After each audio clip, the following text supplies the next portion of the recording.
first-time caller line. You're on the air. Good morning. Hi, my name is Bob. I'm from Alameda, California. Hello, Bob. Yeah, and I live on an island. It's called Alameda, and the significance of that will come up later. All right. But I'm a commercial pilot, and in January of 1998, I was working on building cross-country hours. Right. And so I Do you fly big jets? No, I fly the small little airplanes. I'm still building up hours, going to do my certified flight instructor rating. Gotcha. But off of that, we'll go up to, I was going to fly up to Ukiah. I flew up there and visited with my friends, and it got kind of late. So I started to fly back, and it was about 11:30 at night. And as I left the airport area, it was about 3,000 feet, and all of a sudden it got really, really cold in the cockpit. And I was like, man, this is real cold. In the cockpit? Yeah, in the cockpit of this little 172 Cessna. Mm. And so I reached up and closed the vents, and I pulled on the heater, and it just stayed really cold.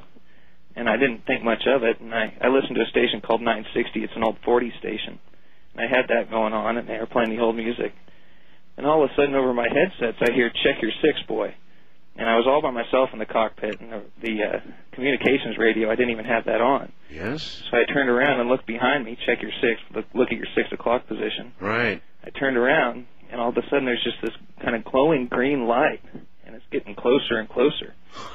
And I was like, God. yeah. I was like, oh, my man. God. Oh, God. Yeah, so what was the voice like? It just sounded like some old 40s voice, you know. Check your six. Yeah, check your six, boy, is what he said. Yeah. And I turned around, and this light was getting closer, and so I go to turn and push forward, and the yoke wasn't moving.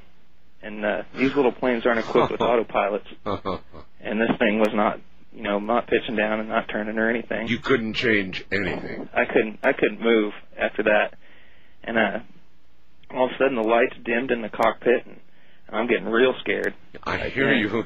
Yes. And so then I kind of get fixated on this thing coming up behind me, and as it gets closer, it had probably another, I'd say 60 or 70 knots on me, and it was creeping up, and it went around on my right side and came up to about my 3 o'clock position. Yes. And I'm looking at it, and it's a huge flying boat with one of the old Pan Am type clippers had pulled up alongside me. You've got to be kidding. Oh, God, I'm not. I wish I was, because it's really scared the heck out of me. You swear as a pilot to be, this is true? I can't lie. All right, go ahead. I don't tell people about this because they'll think I'm crazy, but I figured I'll go ahead and call. Anyway, this thing pulls up beside me, and it's starting to creep in, and I'm really frantically trying to get this stick to move, and I just look over, and all of a sudden I just see this face in the cockpit window, and this thing's huge, 4 big radial engines. Yeah. And the guy kind of gives me a wave, and then he turns off and pulls away, and then all of a sudden it just kind of vanished, and then I could start to hear things again, and I could hear the radio again. So I made it back to Oakland Airport, where I'm based out of. Yes. And I landed there, and my mom had bought me this book a couple weeks earlier, and it was called, I got it right here. It's Pacific Pioneers, Pan American Story. And I just was curious, and I was looking through it, and there's one name called, it's a M130 Philippine Clipper. It's a Martin flying boat, and it had crashed on it was January 21st, 1943. It crashed up in the Ukiah area. And I was like, wow, that's really amazing. Maybe that was the same one I saw. And then, I didn't think much of it after that. And I was riding my bike up at the old Naval Air Station in Alameda, and it turned out that Alameda was the base for the Pan American Company for their Pacific flights. Yes, sir. Yeah, I could not believe it, but yeah, it happened. So you had a midair encounter with a ghost plane. Yeah, and ATC, I queried them on my way in. I said, have you seen any planes around me on your radar? And they said no. And I didn't really want to press the thing. I was kind of worried I might have a phone number to call when I got back from the FAA. Definitely you wouldn't want to tell that story. No.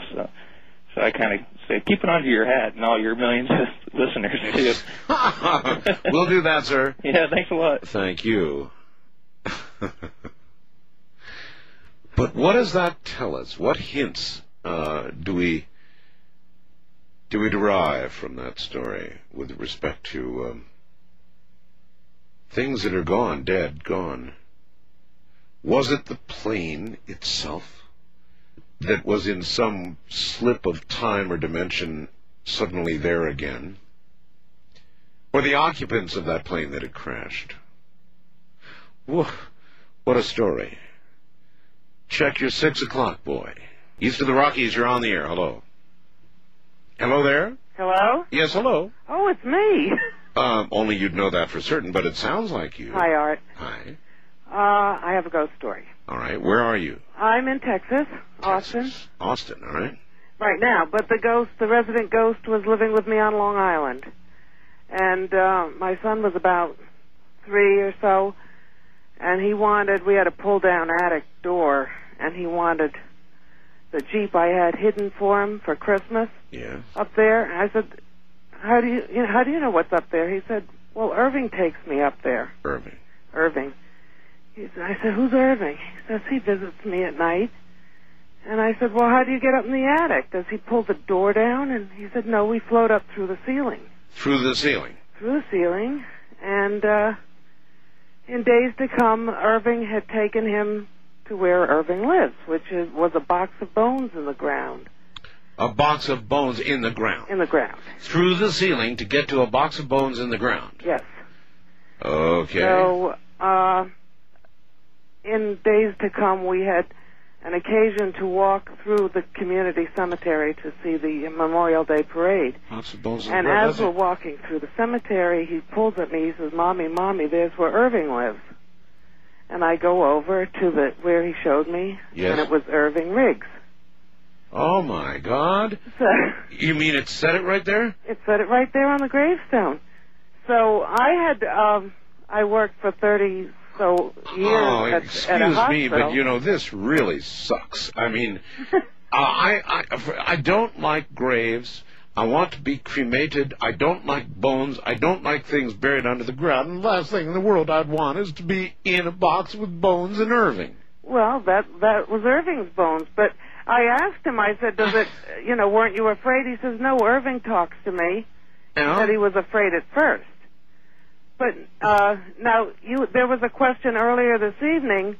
You said to somebody, does this child see the person? Yes, oh yes. Well, I have that answer for you. And it is? Well, I worked for years with a girl by the name whose maiden name was Riggs. So I told her, I said, Edna, do you have any ancestors by the name of Irving? She says, yes, a great-grandfather. So I told her the story. And in quite a few years to come then, she said her aunt had died, and she went over to help her take the stuff clear the attic out, and a picture fell out of a box she was carrying down from the attic, and she asked her other aunt, who is this? Yes. And her other aunt said, that's your great-grandfather Irving. And so she gave me the picture. Yes. And now my son's in his teens, and he hasn't seen Irving, and Irving has just, turned water on, and we always say, oh, it's Irving. Things have fallen off the wall, there's footsteps, and so when I came home from work and I put the picture on the bulletin board by the phone, my son comes running in from work or something, and he grabs the phone to call his girlfriend, and he stops short. He hangs the phone up. He says, Mommy, where did you get that picture? Who's that picture of? I said, I don't know. I said, who does it look like?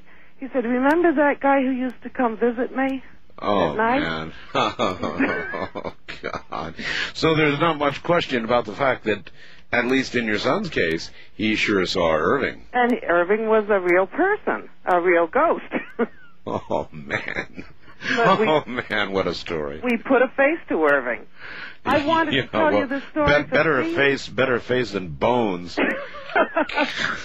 I think he was better looking in the picture. No doubt. All right, my dear, thank you. Thank you so much. All right, oh no, thank you. I don't like that one. I don't like that one at all. Can you imagine being taken in the night by a spirit to the place underground where the body, what's left, is buried, to spend time with the spirit there? No, thank you. Wildcard line, you're on the air. Hi. Hi, this is Brian in Philadelphia. This happened about 10 years ago. At 10, 11, my grandmother died. I was never really particularly close to her.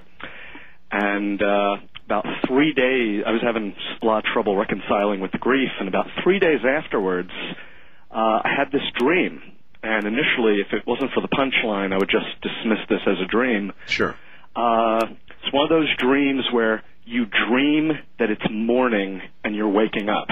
Oh, I've done that. I hate those kind of dreams. I've done that. I've actually done that. Yeah, it's like the dream pulls a trick on you, and you get up and you think you're going about your morning. That's right. And there was a knock at the door, at my bedroom door, and my dad's saying, someone's downstairs. Actually, it's disorienting. Yes. Yeah, well, it's disorienting when you actually wake up and it's still dark. Yeah, and so, yeah, that's right. And so at that moment, the knock comes. Yeah, knock, and it's my dad at the door, and he's getting ready to get in the shower, and he's like, there's someone downstairs. And I go downstairs, and there's a buddy of mine saying my grandmother had come to his house and asked to be driven here. And he came in, but my grandmother refused to come in. She was standing out at the door. Yeah.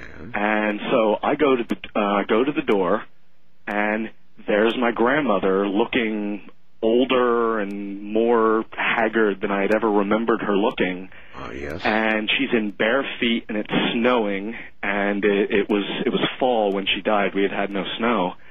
And she's like scratching on the glass. And I go and I see her, and I'm shocked. And she just says, Brian, let me in. And no. I just got really, really spooked by that. And I'm like just standing there saying, come in yourself. And she's like, no, let me in. And I refused to do that. And finally just went, you are not my grandmother. And I closed the door on her. And she started scratching on the glass going, there is no heaven, there is no heaven. And it really, really spooked me out. And I went in, and my friend gave me some kind of comment about, man, you're really cold, or something like that. And I went upstairs, and at the top of the steps, there was my father in a dripping wet towel, because he'd gotten out of the shower, and he just said, who was that? And it was his mother that had died, and I just broke down crying, and all of a sudden woke up. Oh, my And I woke up, and it was the middle of the night, and I'm just shaking in bed, and I'm like, oh, man, that was really, really scary.